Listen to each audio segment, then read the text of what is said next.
জীয়াখিলে কথা ক'লে শুই থকা মানুহে সাৰ পায়, মৃতবোৰ জি উঠে, জীয়াই থকাৰ দুৰন্ত হেঁপাহ জাগে, যাৰ নিনাদ নিক্ষেপিত শব্দত জাগি উঠে জনতা, জ্বলি উঠে জুই আৰু অনিৰুদ্ধ গতিৰ অবিৰত সংগ্ৰাম।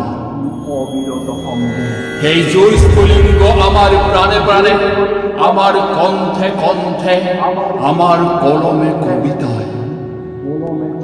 হেৰ তেজ প্ৰিয়াৰ চাঁদ চিনিল ভাল, তেওঁৰ কণ্ঠ জনতাৰ মাত।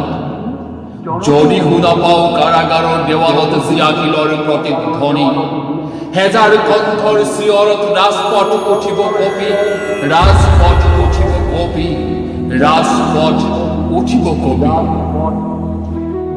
কবিতা বহুতেই লিখে, পঢ়ুৱৈও পঢ়ে, কিন্তু হেঁপাহ, বহু কাম কৰিও নিজৰ হেঁপাহটো অটুট ৰখা সহজ কথা নহয়।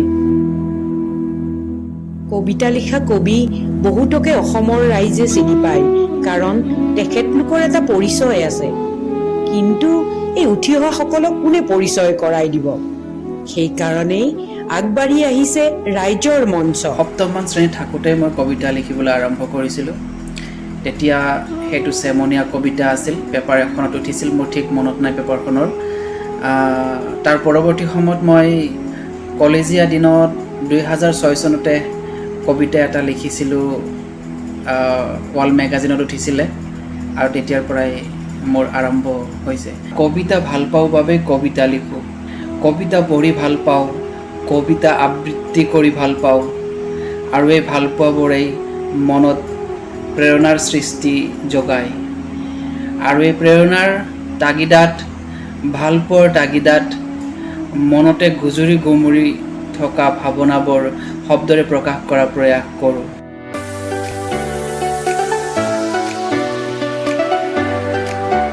আমি তেওঁক সুধিছিলোঁ, তেওঁৰ বৃহৎ সৃষ্টি কি?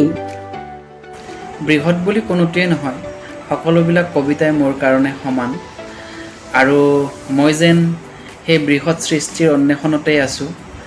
যদিও বৃহৎ বুলি ক'লেই ভয় লগা, কাৰণ বৃহৎটো দূৰৰে কথা, কবি বুলি ক'বলৈ মোৰ সংকোচ লাগে।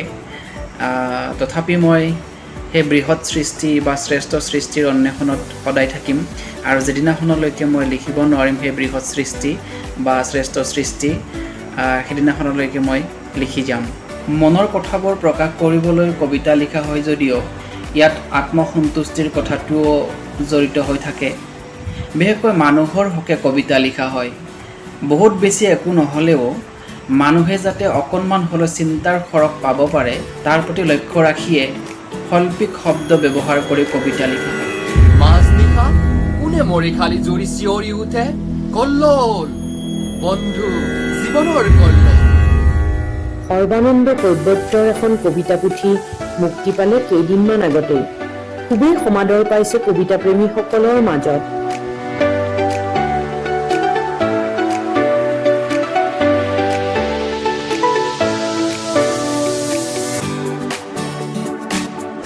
বৰ্তমান সময়ত কবিতাৰ প্ৰয়োজনীয়তা খুবেই আছে।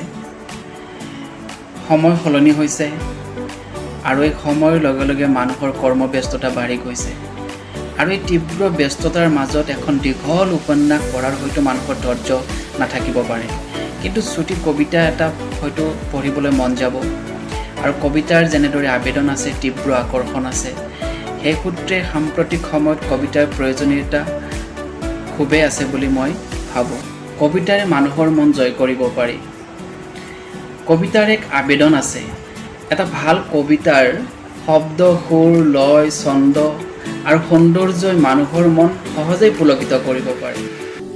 আইৰ পূজাৰ বেদিত একাজলি ভক্তি অৰ্ঘ যচাৰ বেলা, জননী জন্মভূমিৰ চৰণ তলাও, তুমি মই আমি জ্বলাও, ত্যাগ প্ৰেম ভক্তিৰ তেল সলিতাৰ বন্তি গছি। উদ্ভাসিত হওক আই, উন্মেষিত হওক বিশ্ব। প্ৰাণৰ মাধুৰী বুটলি বুটলি দিওঁ প্ৰেমা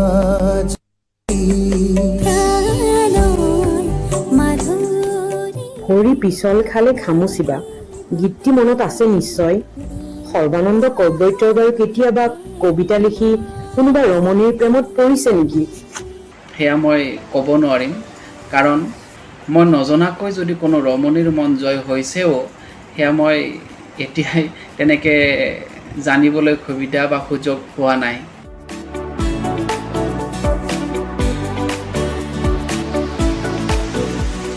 সৰ্বানন্দ কৰ্বত্য ভৱিষ্যতে এজন প্ৰসিদ্ধ কিংবা প্ৰতিষ্ঠিত কবি হওক, এয়াই আমাৰ কাম্য।